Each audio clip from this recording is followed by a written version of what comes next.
કેમ છો વિદ્યાર્થી મિત્રો? આજે ધોરણ 11 માં વિષય ગુજરાતીમાં પાઠ નંબર 16 જોઈએ છે. તપસ્વી સારસ્વત એના લેખક છે અચંદ્રકાંત શેઠ. ભાગ 1 ની આપણે ચર્ચા કરી હતી કે કિકા શાસ્ત્રીનું કે જીવન. હવે આગળ આપણે કે ચર્ચા કરીએ છીએ ભાગ નંબર 2 માં. ધ્યાન રાખજો, પાના નંબર 81 ઉપર છે કે આ દરમિયાન ગુજરાત વિધાનસભાના બુદ્ધિ પ્રકાશ સામાયિકમાં છપાતા અંગ્રેજીના લેખોથી આકર્ષાઈ એ સંસ્થાના મંત્રી હીરાલાલ પારેખે શાસ્ત્રીજીને ગુજરાત વિધાનસભામાં જોડાવા નિમંત્રણ આપ્યું.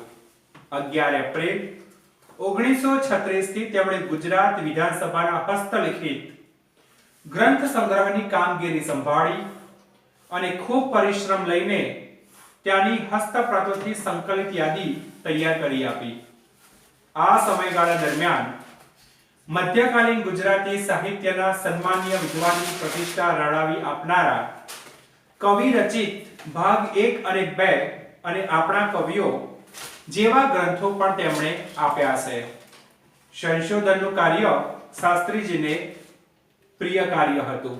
એક માર્ક્સનો પ્રશ્ન એવો પૂછાય છે કે કિકા શાસ્ત્રીને સૌથી વધારે કયું કાર્ય પ્રિય હતું? તો એનો જવાબ આવે છે કે સંશોધનનું કાર્ય કિકા શાસ્ત્રીજીને ખૂબ જ પ્રિય હતું. હેમચંદ્રાચાર્યના અપભ્રંશ વ્યાકરણનો સમજૂતી સાથેનો ગુજરાતી અનુવાદ પણ તેમણે તૈયાર કરેલો. શાસ્ત્રીજીએ ભાષા, વ્યાકરણ, કોશ, ઇતિહાસ, સંસ્કૃતિ તથા સાહિત્ય તેમજ પત્રકારત્વ જેવા ક્ષેત્રોમાં વિવિધ પ્રકારે વિપુલ પ્રમાણમાં કાર્ય કર્યું છે. સાહિત્ય ક્ષેત્રે પણ સંશોધન, સંપાદન, અનુવાદ, વિવેચન ઉપરાંત સર્જન ક્ષેત્રે કવિતા, નાટક, ચરિત્ર, પ્રવાસ આદિમાં પણ કેટલું નોંધપાત્ર પ્રદાન કર્યું છે. શાસ્ત્રીજીની સંશોધક તરીકેની પ્રતિભાની ગુજરાતના અનેક વિદ્વાનોએ પણ નોંધ લીધી હતી. એના વિકાસમાં ગુજરાત વિદ્યાસભા મહત્વનું નિમિત્ત બની રહેલ છે. 1939 થી શાસ્ત્રીજીએ ઉચ્ચ શિક્ષણના ક્ષેત્રે કાર્ય કર્યું. પોતે મેટ્રિક છતાં ગુજરાતી, સંસ્કૃત આદિ ભાષાઓ અને તેના સાહિત્ય પરનું અને ગુજરાતના ઇતિહાસ અને સંસ્કૃત પરનું તેમનું જ્ઞાન પ્રભુત્વ જોઈને ગુજરાત યુનિવર્સિટીએ તેમને અનુસ્નાતક કક્ષાએ પીએચડી કક્ષાએ અધ્યાપન કાર્ય કરવાની માન્યતા આપી.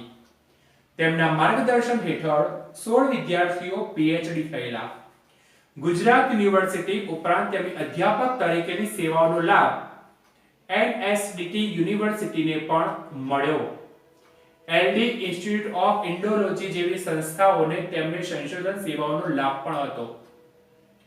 શાળાની 11 વર્ષની ઉચ્ચ શિક્ષણની 52 વર્ષની એટલે કે 1939 થી 1990 તેમની અધ્યાપન સેવાઓ ગણાતા 65 વર્ષની તેમની વિદ્યાકીય કારકિર્દી વિરલ કહેવાય એવી હતી. આ દરમિયાન અભ્યાસી સંશોધક પ્રાધ્યાપક તરીકે શાસ્ત્રીજીની સેવાનો સાર્વત્રિક રીતે સમાદર થયેલો રહ્યો છે. આયુષ્યના અંત સુધી શાસ્ત્રીજી સાહિત્યમાં સંશોધન, સંપાદન, કોશ કાર્ય અને લેખન કાર્યમાં ગળા ડૂબ રહ્યા છે. સંશોધન સંપાદન ક્ષેત્રે શાસ્ત્રીજીએ મહાભારત વિશેની મધ્યકાલીન ગુજરાતી કવિઓની કેટલીક કૃતિઓ સંકલિત પણ કરી છે. તેમનું સુંદર સંપાદન પણ કરેલું છે. તે પછી વેદવ્યાસના મહાભારતનો મૂળ અસલી ભાગ કયો, કેટલો અને કેવો તેનું સંશોધન કરી સંપાદન કર્યું. આ ઉપરાંત આયુષ્યના અવશેષ બાકી જેમના વર્ષ રહ્યા એમાં એમણે શ્રીમદ ભગવત જેવા ભક્તિ પુરાણના દસમ સ્કંદનું સંશોધન સંપાદન કરી તેમની વિદ્વાન પ્રતિભાનું ઉજળું પ્રમાણ સૌને આપ્યું છે. વળી મહાભારતમાંથી ભારત સંહિતા તેમાંથી 8800 શ્લોકોની જય સંહિતા તારવી આપવાનું કઠિન કાર્ય પણ તેમણે કર્યું છે. તેમણે શ્રીમદ ભગવદ ગીતામાંથી 101 શ્લોકોની ગીતા શતશ્લોકી પણ તૈયાર કરી છે. શાસ્ત્રીજી પાસેથી અંદાજે 250 જેટલા પુસ્તકો અને 1500 જેટલા સંશોધન લેખો પણ મળ્યા છે.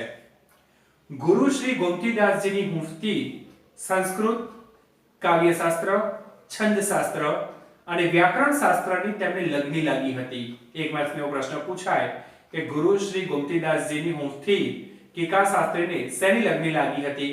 તો સંસ્કૃત કાવ્યશાસ્ત્ર, છંદશાસ્ત્ર અને વ્યાકરણ શાસ્ત્રની લગ્ની લાગી હતી. તે જીવનભર જળવાઈ રહી. શ્રીમદ વલ્ભાચાર્યજીના ગ્રંથોનો અનુવાદ તેમણે 21 વર્ષની વયે પોતાની ઉત્કૃષ્ટ વિદ્યાનિષ્ઠાનો પરિચય સૌને આપ્યો હતો.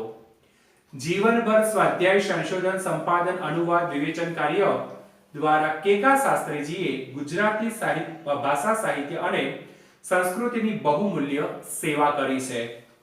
કોશ કાર્ય પણ શાસ્ત્રીજીનું સૌથી પ્રિય ક્ષેત્ર રહેલું છે. ગુજરાતી ભાષાનો લઘક કોશ, ગુજરાતી ભાષાનો પાયાનો કોશ, અનુપ્રાસ કોશ, બૃહદ ગુજરાતી કોશ ગ્રંથ 1 અને 2, વૈનશશી કોશ, સંસ્કૃત ગુજરાતી કોશ, વ્યુત્પત્તિ કોશ, ભગવદ ગોમંડલના 900 જેટલા અધિકરણોનું વાંચન કરીને પ્રામાણિક કરવા આ બધા કામ તેમના ઉદાહરણ રૂપ છે. આવા વિદ્વાની પાછળ સન્માનો આવે તે સહજ છે કે કેકા શાસ્ત્રી આટલું બધું જે કાર્ય કર્યું છે અને એની પાછળ કે સન્માનો આવે એ પણ યોગ્ય છે. તેમની સારસ્વત સાધનાને અખિલ ભારતીય સંમેલને વિદ્યાવાચસ્પતિની ઉપાધિ, ડિગ્રીને અને ભારત સરકારે પદ્મશ્રીનો ખિતાબ આપી સન્માનેલા. તો ગુજરાત સાહિત્ય સભાએ રણજીતરામ સુવર્ણચંદ્રક 1952 માં, સૌરાષ્ટ્ર યુનિવર્સિટી કે ડિલીટની પદવી આપીને અપોંખેલા. તેમણે 15 પદવીઓ, 10 એવોર્ડ અને 38 જેટલા માનપત્રો પણ મળેલા છે. ગુજરાતી સાહિત્ય પરિષદનું પ્રમુખ પદ પણ તેમણે શોભાવ્યું હતું. ભાષા ભાસ્કર, ધર્મ ભાસ્કર, ભારત માંડળ, ગુર્જર રત્ન, મહામહિમોપાધ્યાય જેવા અનેક ગૌરવ બિરુદો તેમને આપવામાં આવ્યા છે. શાસ્ત્રીજીના સ્વભાવની સરળતા અને ઔદાર્યને કારણે અને તેમની સારસ્વત પ્રતિભાને કારણે આનંદ શંકર ધ્રુવ, કેશવ હર્ષ ધ્રુવ, કૃષ્ણલાલ ઝવેરી, નરસિંહરાવ દેવટિયા, કનૈયાલાલ મુનશી, બળવંતરાય ઠાકોરથી માંડીને રામનારાયણ, વિનાયક પાઠક, રસિકલાલ છો પરીખ, ચુનીલાલ વ શાહ, હીરાલાલ પારેખ સુધીના અનેક સર્જન વિદ્વાનોનો પ્રેમ અને સહકાર એમને મળ્યા હતા. શાસ્ત્રી અજાત શત્રુ હતા, ક્યારે પણ કોઈને દુશ્મનાવટ કરી નથી. સૌએ એમની સારસ્વત સેવાનો સદભાવપૂર્વક સત્કાર કર્યો છે. ગુજરાતી ભાષા સાહિત્ય ગૌરવરૂપ શાસ્ત્રીજી ખૂબ જ વિનયશીલ હતા અને એમના જીવનનો સિદ્ધાંત હતો કમ ખા ગમ ખા. કમ ખા ગમ ખા કે જીવનમાં ગમ ખાઈ જવો. સૂર્યોદય પહેલા ઉઠી જઈ નિત્યક્રમથી પરવારી તેઓ ધર્મ ધ્યાન અને સરસ્વતી સેવામાં પોતાનો બધો સમય વિતાવતા મિતભાષી એટલે કે ઓછું બોલનારા શાસ્ત્રીજી આરામ પણ વધુ કામ કરવા માટે જ લેતા હતા. શાસ્ત્રીજીનું જીવન સરળ અને સાદાઈનું ઉત્તમ દ્રષ્ટાંત પૂરું પાડે છે. સતત કાર્યરત શાસ્ત્રીજીનું શરીર તેમ મન હંમેશા હળવા ફૂલ રહેતા. ઓછામાં ઓછો પરિગ્રહ અને વધુમાં વધુ વિદ્યા સંગ્રહ એ એમનો આદર્શ હતો. ટપાલમાં આવેલા પરબીડિયા ઉપરની ટિકિટોમાં સિક્કો ન વાગ્યો હોય તો પણ શાસ્ત્રીજીએ ટિકિટોને રદ કરવાની કાળજી લેતા. દ્રઢ આસન બાંધીને રસેશ્વર શ્રી કૃષ્ણની અને રસરૂપા સરસ્વતીની સન્નિષ્ઠાથી સેવા કરવી, એમાં જ શાસ્ત્રીજીનું પોતાનું એકાંત અને ધ્યાન, જીવનનો સાત્વિક આનંદ અને જીવનની સાચી સાર્થકતા અનુભવતા હતા. સારસ્વત યજ્ઞમાં હર કોઈને સહાયક અને માર્ગદર્શક થવું તેઓ પોતાના સ્વધર્મ, પોતાનું કર્તવ્ય લેખતા હતા.